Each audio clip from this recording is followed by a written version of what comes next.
thought what I'd do is just briefly talk about some things over the next few weeks that I've noticed that has changed in the business. Some of the things are good, some of the things are not so good. Um, I just went to my 50-year class reunion, and I actually started the day after I got out of high school. I started in the plumbing and heating business.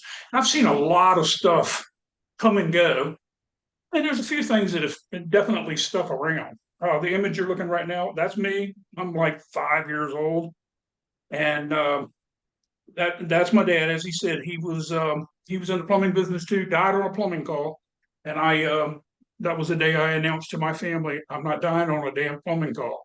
So I started doing other things. Um, some of the some of the earliest stuff that you may see when you're out here is things like terracotta. Terracotta's been around. I've only used it for things like storm drainage or something, maybe for a gutter or whatever. It's kind of brittle. You got to be real careful. I mean, it's easy to break. Just digging it up sometimes, people will hit it with the shovel wrong or hit it with something and it'll break. Now, is that Um, why they call it tile, Kenny? Is that why they call it tile, drain tile, because it was made out of clay tile I think what material? you hear more than anything else, the word you usually hear is clay pipe. You'll hear Yeah, but clay I'm pipe. asking this. My question is that the reason? Is that where the word tile came from? It may, because it is basically the same material. It's essentially the same material.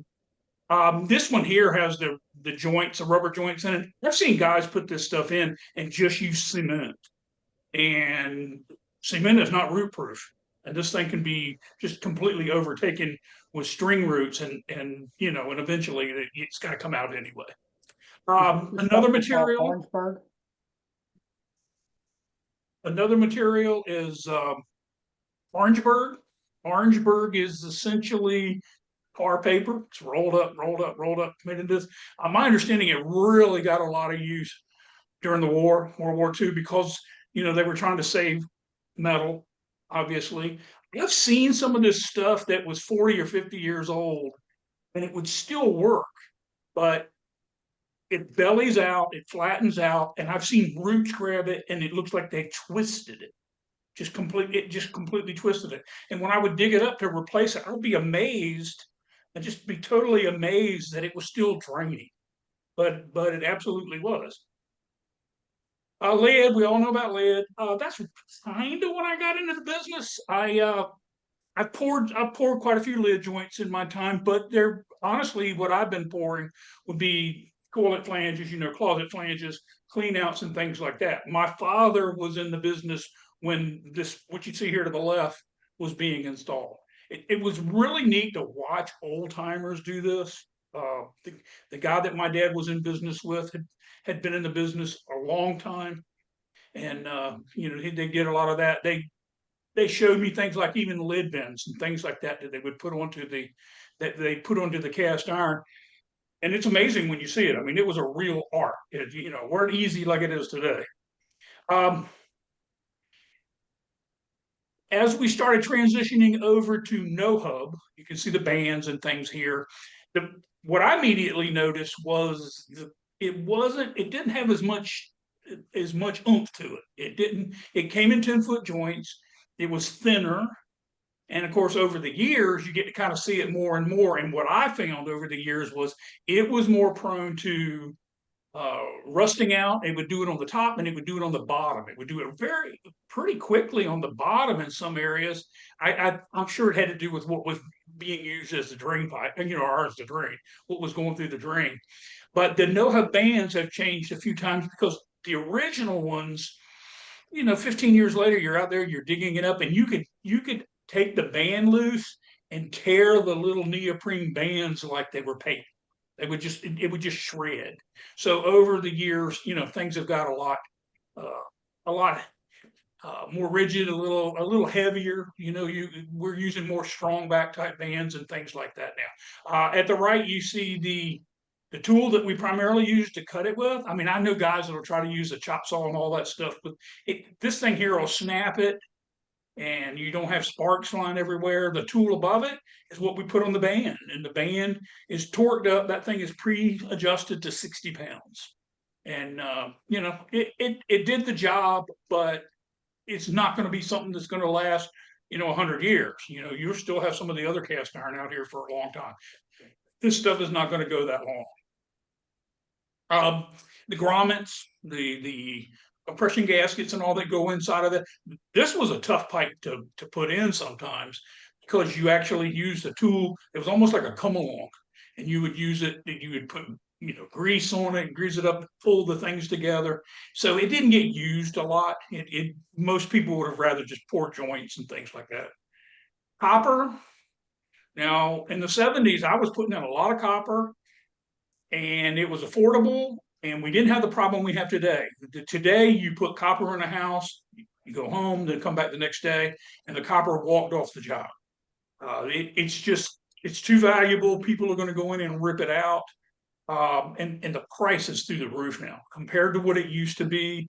I remember you could buy a 20-foot section of 3-inch copper, DWV thickness, for $60. And you just can't touch that anymore. I used to walk around as a helper on the job, and I would get all the scraps and things like that. And I would pick up the electrician scrap too. You're getting ready to talk about aluminum wiring here tonight. I remember when aluminum wiring came out and I was in the plumbing business, and how disappointed I was because now the scrap was mostly aluminum, and it takes a garbage truck load and really to have any weight there.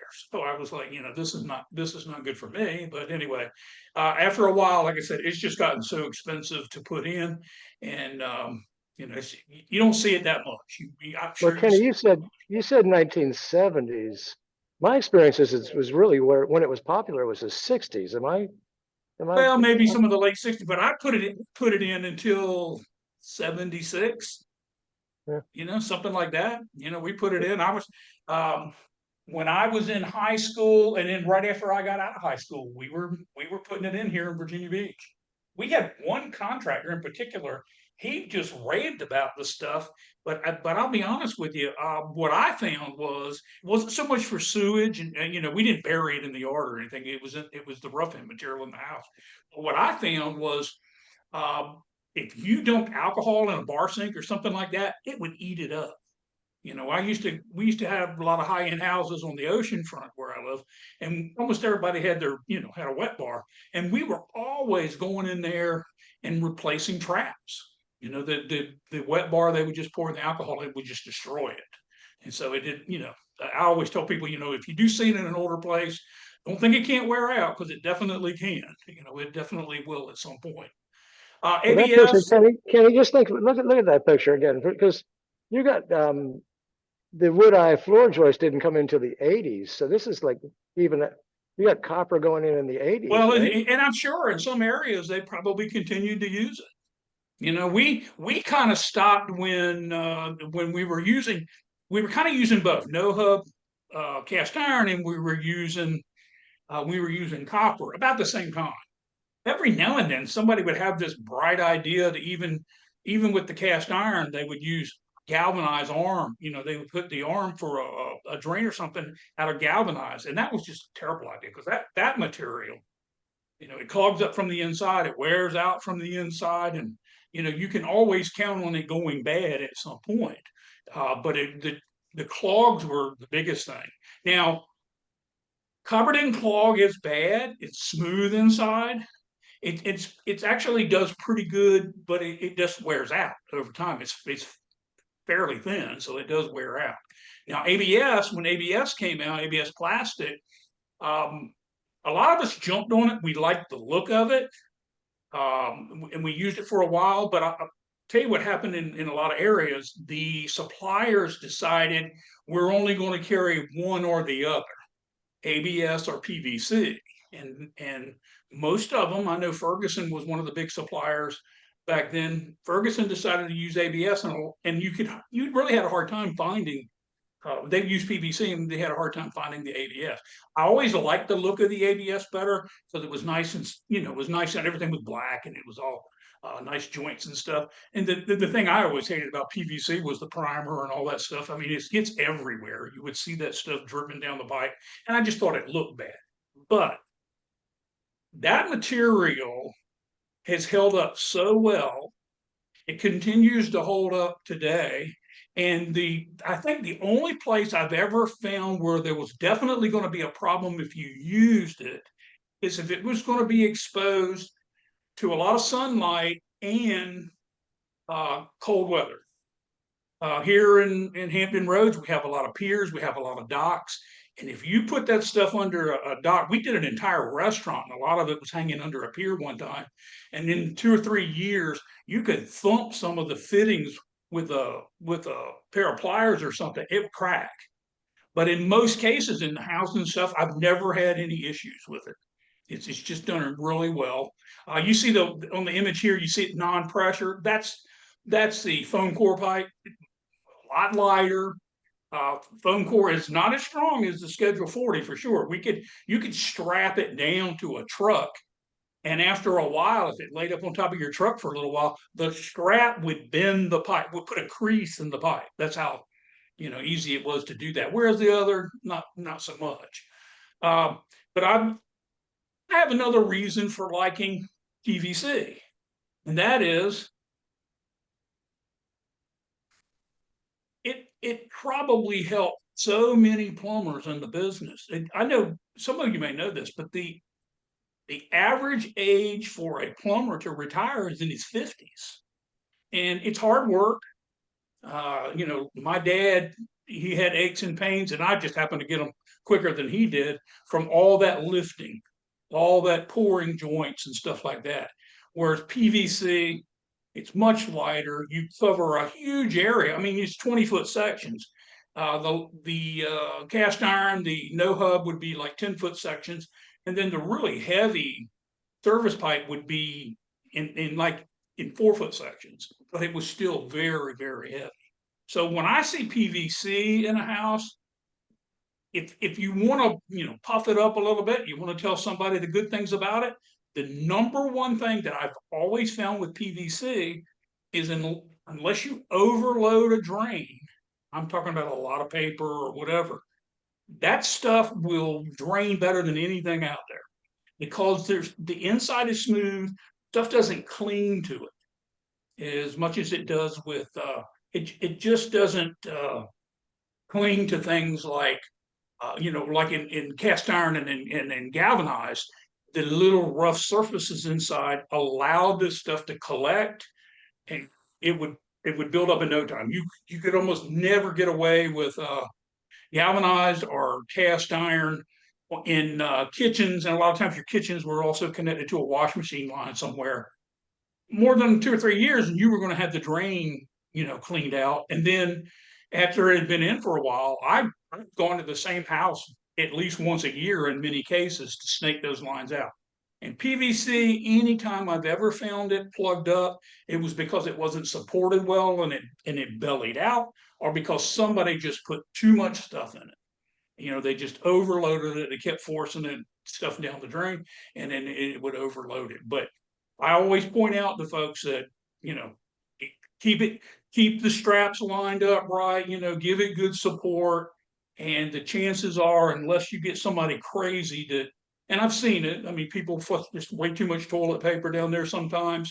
I used to have elderly people that going through something similar my mom's going through right now with dementia. They would flush things down. They would flush their underwear down the drain and things like that, and they could get hung up inside. That could get hung up in the drain, but they just build up stuff. It's really rare. It is really, really rare. You could make it, I'm sure, if you've poured a lot of grease or something like that in there. But overall, it's easy to repair. It's easy to install. And like I said, it took a lot of weight out of the business. We'll see. I mean, over time, I mean, my dad was using the heavier stuff. He just forced himself to go to work. And like I said, he ended up dying out there on the call. And when I hit my 50s, that was it. I would design jobs. I would, do a service call or something like that. But there was no more lugging that stuff around. So, Hollis, I think that's about it, ain't it?